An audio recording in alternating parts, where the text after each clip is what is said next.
Shalom, and welcome to Bible Stories as Blueprints of the Soul, your Biblical Hebrew podcast.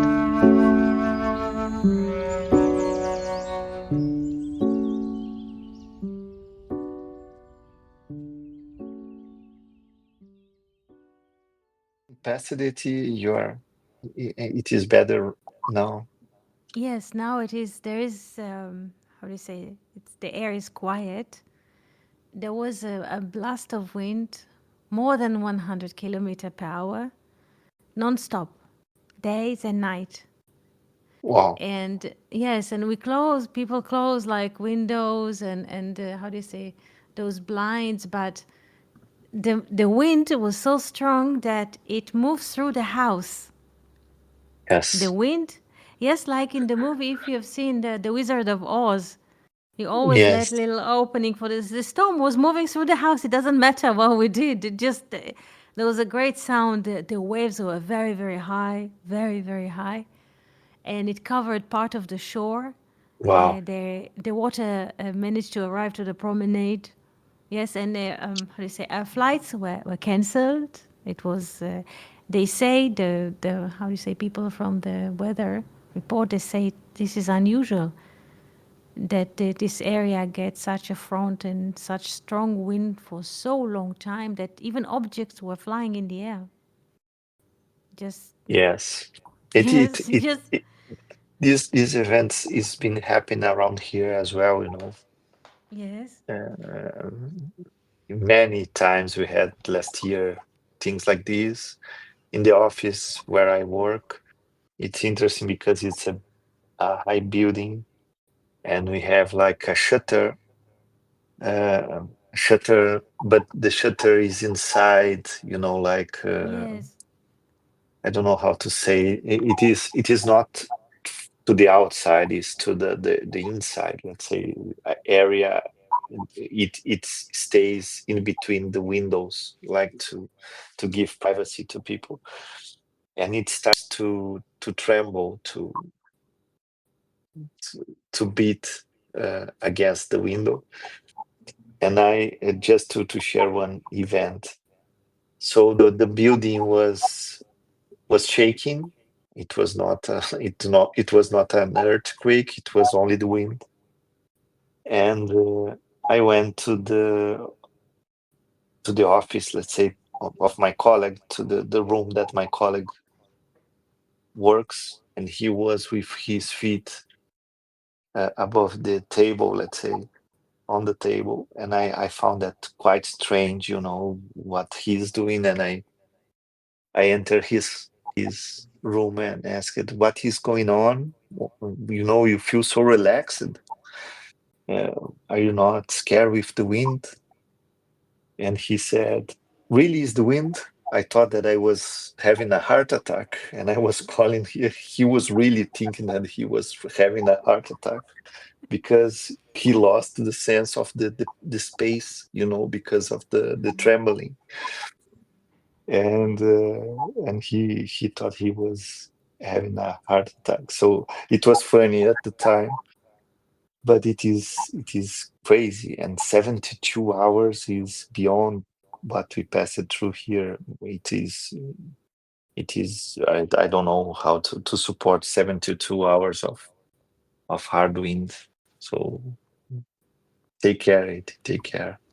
thanks. At some point, 48 hours, we did not leave the house, but at some point, after 48 hours, with a strong wind, we just went out to bring a few things. But the wind was such a thing. It could carry people with it. It's really, it's amazing, amazing. And in the Hermon mountain, this is a high mountain, more than 2,000 meters above the sea level. There was a strange, I have to say, very, very great snowstorm. And how do you say, the snow is just covering and covering in many meters there. But it's so beautiful because the storm carries with it a seed of frost air, like frozy, very frozy weather. So when it's like deliverance, yes, it is. It sounds weird, but it is like this: this storm, 72 hours non-stop wind. But through the storm, there's a little baby, which is unseen, but it's felt. There is a seed of frost air, which is now, this is the gift of the storm, frozen air, and and the air is very thin and crystal and clear and quiet. It's in the air. Yes. There was today first time this week the sunrise. We could see the red color of the sunrise, red rose, like coming from the east, because it was so stormy that we could not see, only clouds. It was amazing. And now there's a great peace. They say that the eye of the storm is the most quiet place. So the storm left its infinite source with peace. It's so beautiful and quiet, quiet, finally quiet. Any questions or sharing that you would like to share, please feel free to ask, to share anything. Fernando, have you read anything lately? Would you like to share anything?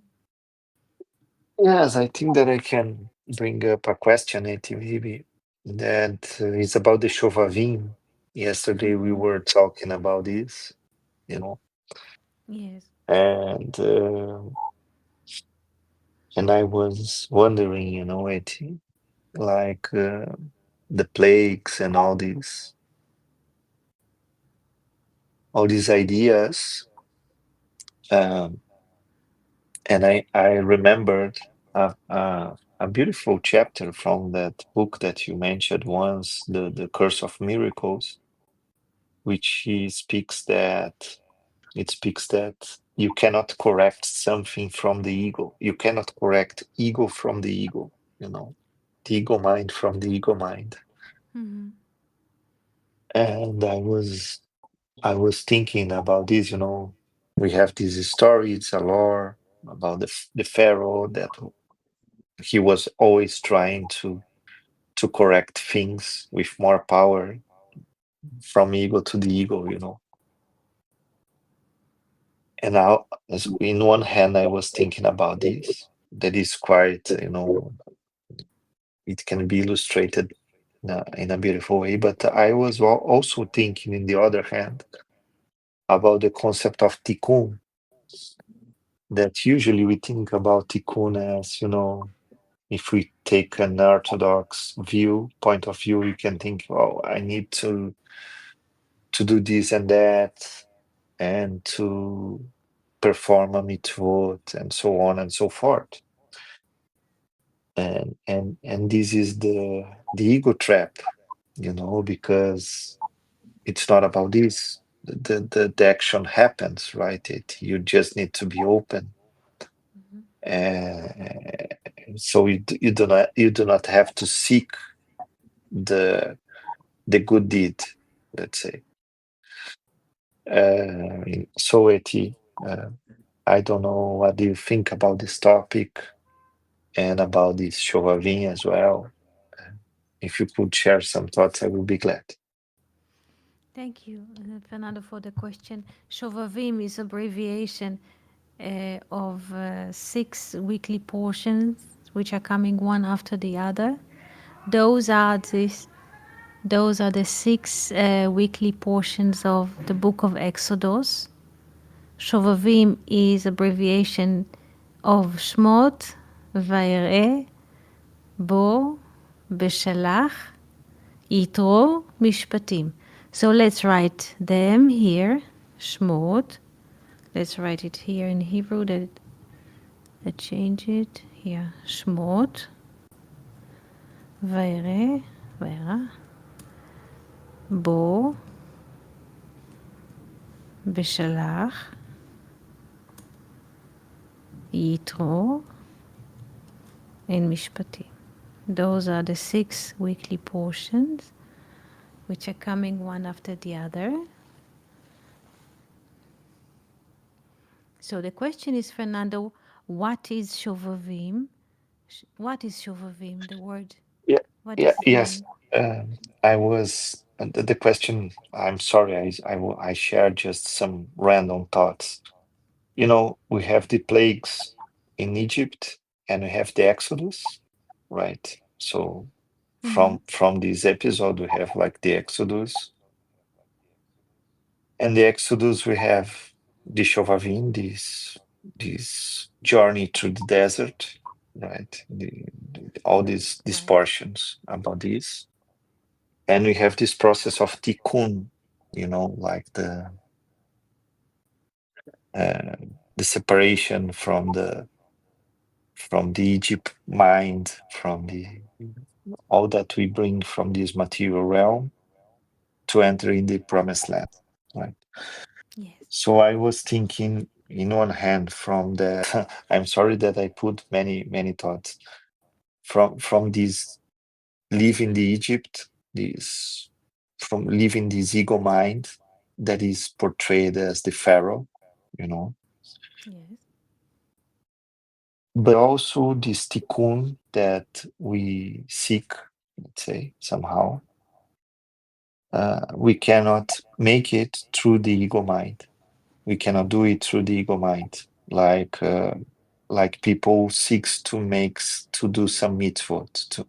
Some people, thinks that it's just like taking a medal.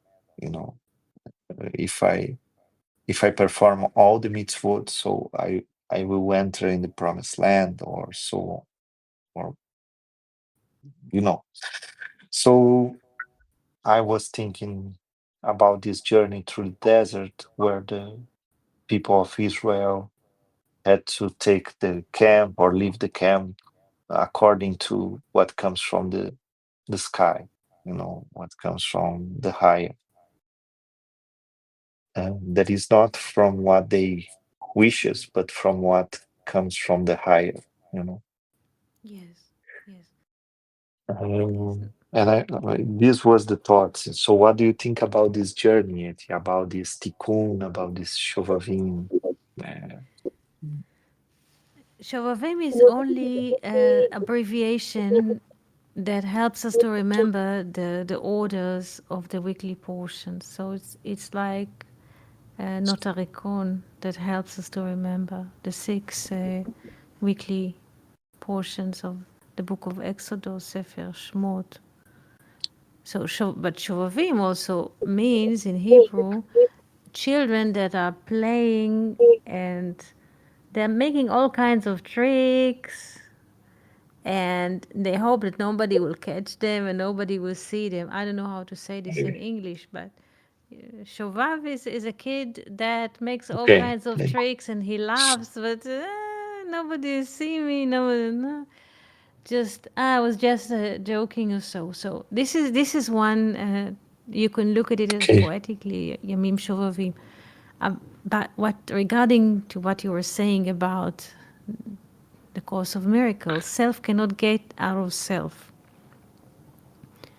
or the thoughts, the mechanical thoughts, we cannot decide mechanically, live, like you say, putting a new hat of mitzvot, or orthodox, or coming to repent. Yes, and this is what spiritual seekers are doing. Yeah, Like yeah, and if we yeah, open, yeah, if we open the text, what you're saying, yes, Fernando. If this is what you mean, you are implying. exactly. And many people during these 6 lectures, during these 6 portions, correct me if I are wrong, Eti, please. But during these 6 portions, people fast and pray and trying to perform mitzvot. It's a process of tikkun. I once read like a tikkun shovavim. Mhm. It's a period of time where people are seeking this tikkun. You know, but to Yes, to make let's say the tikkun. it's not performed by man, you know. And what I was trying to say is that you just need to be open. It's more a mindset than acting. Excellent. Yes. Yes. It's a mindset, it's not a mechanical acting. It does not depend on somebody's doing anything or acting out, going 100 kilometers left and right, climbing mountains. Some people washing themselves in snow. Have you heard this? They want to purify No, themselves. no, No, didn't you hear? Yanis, did you hear that some people are washing themselves in snow to clean themselves from whatever? Have you heard this? They no. want to, yeah. When people are going to this trip, I call it a trip. People are tripping for years all over the place, cross worldwide cultures. Yes, that one of there are so many ceremonies that some people are taking upon themselves, so to speak, that somebody will forgive them. There's nothing to forgive because we're not the doers. But one of the most common behaviors of people when they ask for repent, they look for repent, is that they want, like what you were saying before, self cannot get out of self. They want to clean themselves, life it's dependent, if it is dependent on them, they want to clean themselves from mistakes, from sin. So what do? They go where snow is and they undress, like, because it's very very cold, and they take a like snow in their hands and they rub their skin or they roll with themselves on the snow to purify their sins, so to speak. And they hope that while doing this, whatever they have done or they think that they have done will be forgiven. In Hebrew, they call it miruk avonot. Miruk avonot. Lemarek is to shine, like you take a piece of cloth and you make the shoe shine, or you make the copper shine. Yes, the bronze. Yes, or silver. Yes. So this is why people are going in the snow. It's very cold, it's unhealthy, but they think that if they will rub themselves in snow or roll themselves in snow, there will be forgiveness. So people are doing all kinds of things that they will be forgiven. One of them is to go into the snow, but there are many, many other ways to constitute the spiritual seeker. Maybe it's the reference from Isaiah, right? That God Yes, turns the scenes like scarlet into white as snow. So it is like a yes, quiet. But it is yes, God who made, it's God the doer. Let's say it's not a person, right? So yes, yes. It's from the source that we see the snow, which is white, and it's also from the source we can see the scarlet, which is red. It's not from us. The how do you say the picture between the movement from between red and white. Yes. Yes, but this is what all those actions and all those ceremonies, they are what? What do they do? They are enforcing the seeker.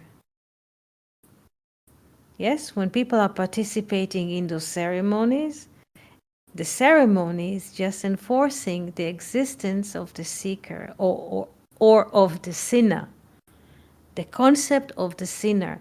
So there is no difference. It might sound weird, but there is no difference between sinner and seeker. Yes, because both of them are implying that there's you in the center. Yes, And you, which is in the center, is a noun. What does it mean it's a noun? It's a bone, or it is like a statue. Yes? What is so special about, let's take those two words, because there is no difference between them, sinner and sicker. Uh, what is the difference? Both of them are referring to the fact that in the middle of them, or in the center of them, there's a you, which is doing, yes, in charge of everything. This is what it do. And more than this, it refers to the one who, the seeker, or to the sinner, that he is in charge, that he is the doer. It's very, very interesting. But what do we learn from this? That we are not, yes, Fernando? Both imply separation, right? Yes, Both imply that you believe that you are scattered from the source. yes. Like we also have an ability to act on our own merit. Yes, it is. It is very interesting.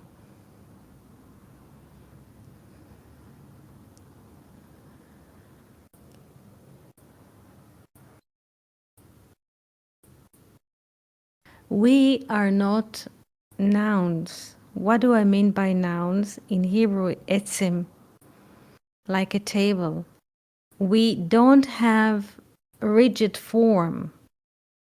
We tend to look in it, not when we tend, but once the eyes are noticing an image in the mirror, the common broadcast is you see your image in the mirror and this is who you are. There's a figure in front of the mirror and there's the reflection, and the what is being sensed is that we are the ones who are our images in the mirror. But it's not. This is one thing, because there's no one who sees, in a way, no figure to be seen. But there's more to it. Because once we see a figure in the mirror or an image in the phone, doesn't matter. There is a form, and the tendency of the eyes and of the brain is to believe that the figure is, and its form, it is an absolute, and it has a life power of its own. This is what happens. People see their like pictures somewhere and they say, this is me. This is the form, this, but it's not the form of myself. This is not. It is what the brain is educated to identify with. It's not who we are. This is not our true nature. Our true nature is not in a form. Yes? What Moses tells them after they are receiving the Torah, he says the following verse: Ki lo reitem kol tmuna. He tries to warn, yes? He tries to warn them. Ki lo reitem kol tmuna. You have not seen any image. Don't think that you can perceive any image, because the spirit has no form or image. This is the warning. You are here in the assembly of Mount Sinai. Those are the 10 commandments, and there's like great explanation of what is happening there, like torches of fire and so on, and sounds. But he tells them, Ki lo reitem kol tmuna. Whatever you think that you perceive, you have perceived nothing Why? It is impossible to perceive. The spirit has no form. The spirit has no figure. But now you will ask, but when I brush my teeth, I see an image. Okay, but it's not who you are.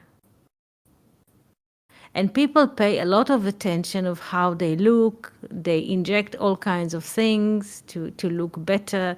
They think that are those Roman statues or so. But this is not who we are. So, and you can ask a question, but there's a figure. And this figure, there's thoughts coming through this figure. So what is happening? And I can ask a very parallel question to this. What is moving through your mind, so to speak, 24/7 can be unfolded? The giants rivers which are flowing through you 24/7. Yes? Yes, Felipe? Can they be folded like blankets, like great libraries inside? Of course not. So we are not the figures. So we are not the story which is also associated with this figure. We are not the name. We are not nouns. What do I mean by nouns? Like a frozen form. We are not frozen form. If you will go now to, there's a great city, ancient Roman city here, Caesarea. Upon Caesar, they gave it a name, they built it. There are beautiful statues from marble, from stone. Still, most of them are standing. 2,000 years old in stone. We are not stones. We are not stones. And sometimes people are thinking to themselves, but it's not, something is happening, and they say, but it's not something which is typical to me. There's like second pondering about what is happening, but they think, it's not typical. I am not typically behaving like that. Doesn't fit me. This is a very, very weird way to see life, because there is no me, there is no form, there isn't any characteristic. Because people think this is what happens. It's not that we're doing it, but this is how it is. That the brain tries to offer us, and we're eating it, some kind of a frame around life. There's a name, there's happening, and something happened, and the brain always offers us a rigid picture, yes, of a character. And when something happens and everything moves, and then there's a second thought after it happens, but it doesn't fit me. It doesn't fit what? The narrative the brain feeds us. Therefore, I have to hate myself because it doesn't fit the narrative that I believe about myself, which does not exist. So we're not statues. We are not from stones. We don't have any form. But I'm looking in the mirror when I brush my hair. But you're not of a form. It is impossible. The Ten Commandments, they start with the following sentence. You remember? Anochi, here I am. Here I am. Anochi Hashem Elokecha, here I am. And the second is, do not make any image. לא יהיה לך אלוהים אחרים על פניי. You will not have a foreign God before me. Before me is not me as myself, but before the source. Nothing can come before the source. So if it's before the source, it means that there are two, the source and what before. So it's impossible. It's not that the Ten Commandments are telling us, if you will not do that, you'll get punishment. It is impossible. We don't have an image. We don't have a form. We don't have any agenda. We don't have history. We are not products. We are not products. No, no. It's very simple.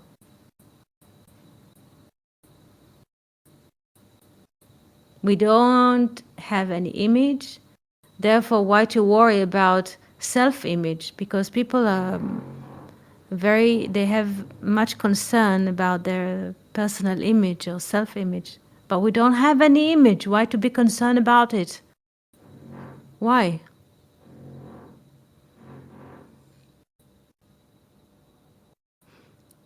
What we are more, how do you say, the most, how do you say, close? I'm sorry, the neighbors are renovating here. I don't know if you hear the drilling. I'm not sure that you hear the drilling, but they're drilling. We are like open window. Open window, whatever comes through the open window, there's like fresh wind, sometimes there's humidity, sometimes there's rain coming. Yes? Even the window has a form. We don't have a form, but life is coming through us, frameless. What we, or the brain, tries to tell all the time to us that there's a story, and we are missing the story. And only if we're listening to the narration of the brain, we will be happy. This is the condition. Just buy into my story and you'll be happy. The happiness is not to buy to this story. The happiness is not in the narration because there isn't any.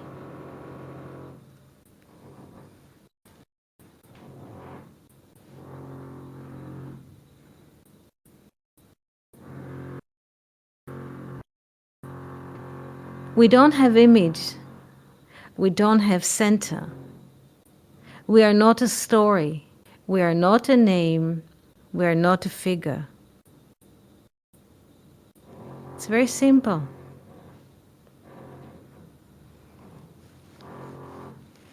The beautiful, and I would like to, in a way, to return to Fernando's question about Shmot. In English, it is Exodus because it comes through the translation that comes from Greek and so on. But the meaning of Shmot in Hebrew is names. Shem, singular, name. Shmot. Why does the second book of Moses is called names, Shmot? Because in the first verse of Shmot, this is the second word that appears. Ve'ele Shmot, and these are the names, Bnei Israel, Ve'ele Shmot Bnei Israel, and these are the names of the sons of Israel. Haba'im Mitzrayma, which are coming downwards Egypt. This is the first part of the verse. Ve'ele Shmot, and these are the names. In Greek and later in English, they summarize the topic of the second book, which is the Exodus. The main topic is to go out of Egypt. But in Hebrew, Ve'ele Shmot. Ve'ele Shmot, and these are the names. Now, let's look into the singular. Shmot, plural. Shem, singular. Whenever, or let's ask the question, when do we name someone? In what occasion do we name someone, whether it's human or an object? Why do we use names?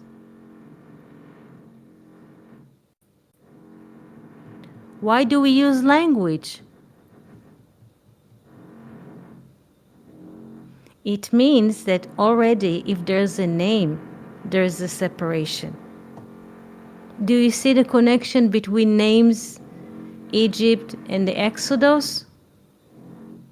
Do you see that?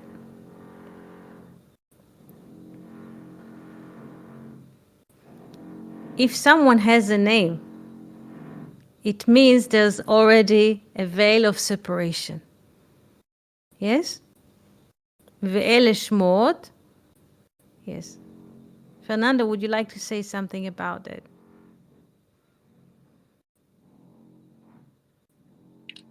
I was just thinking that also this book uh, represents the going to the promised land. You know, it is in the process of, so it implies a separation as well. You know, you are not Yes. in the promised land. You are not in Egypt, but also you are not. It's like a threshold. Yes. And and like you said, this is why it's Shemot, this is why it's name, because with names we are always in the threshold. As long as we hold our name, we are in the threshold, right? Because Right. Right. we are Therefore, not you in remember, unity. it's good that you mentioned the threshold. Have you the what's Martin Heidegger was reading a poem about winter evening, and it is of 3 verses, and in one of the verses he quotes another poem. Yes, in one of the verses he say how the wanderer is standing in front of the threshold, and he would like to come in. This is a beautiful. It's interesting that you mentioned this poem. I think that there is a we posted the poem and its English translation. So we read it in Hebrew once, and then we have it in German and in English too. As long, yes, as we believe, yes, that we are the name that is registered upon some kind of a paper, the name implies separation. Once someone believes that he is John, and deliberately I don't use the names of the people that participate here, but once John believes that he is John, the name which is and identify with the name, yes,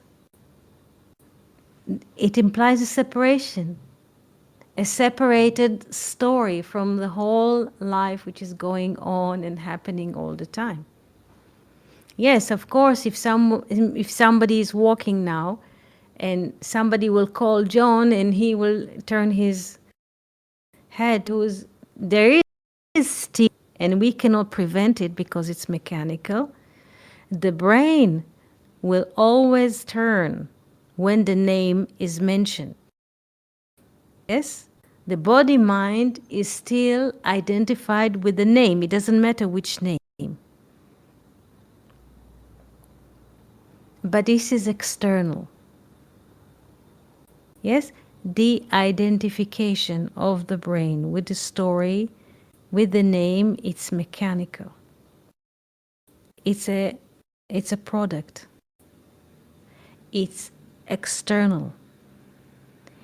Our true nature has nothing to do with that. Our true nature, which is revealed in the 10th commandment, in the first commandment, is that I am the source and we are the source. And nothing can come before. Yes, this is the truth.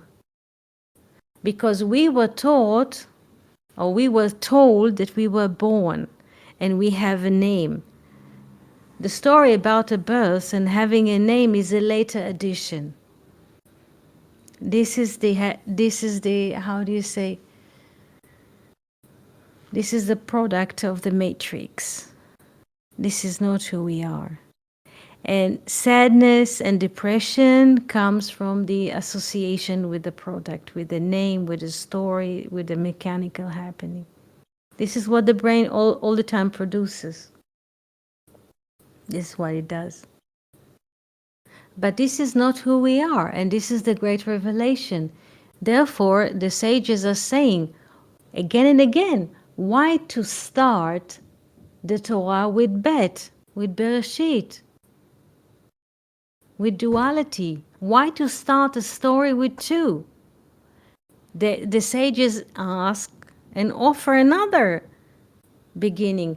Why the Torah did not start with I am, yes? Anochi Hashem Elokecha. Why the Torah does not start with Aleph, with I am? Why to start with Bereshit? Why to start with duality when it's about non-duality? And there's a saying, and there's an answer about it. Who reads the Torah or the text? The one that appears or was told that he was born in space and time, and this is the experience that comes in space and time. So you cannot start with I am. First, you have to offer a story, Bereshit, to negate it, to offer a story of duality, of space and time, to offer the metrics, because this is the Bereshit is what the baby experience, the birth experience. So from the perspective of birth, this is how it goes. The more you look into it, there is a discovery that we are not the birth. We never have been born. And this is the great revelation that comes through the assembly of Mount Sinai. We are not of the conditions, we are not that are dependent in space and time. But again, it's impossible, yes, to the born story to hear Anochi, I am that, or I am. It's impossible for the body to hear it. So first you have to give to the body or to the story an image that he can accept, and then to negate it. Therefore, the Torah starts with Bet, with duality, and not with Anochi, with the first commandment.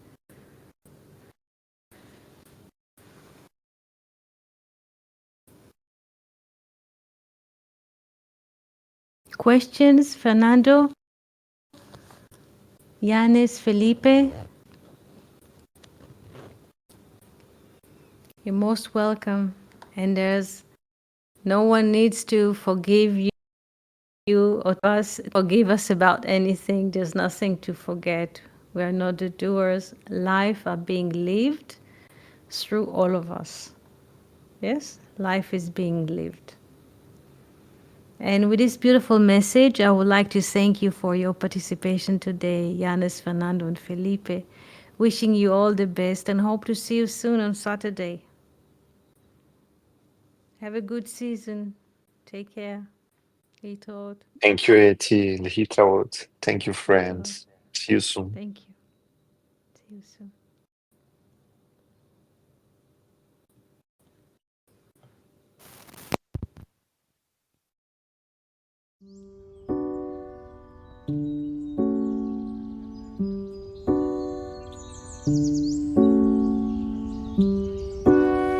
Thank you for listening to Bible Stories as Blueprints of the Soul, your Biblical Hebrew podcast. For more information, articles, videos, and interactive classes, please visit hebrew.learnoutlive.com or join our YouTube channel. Shalom v'chol tov.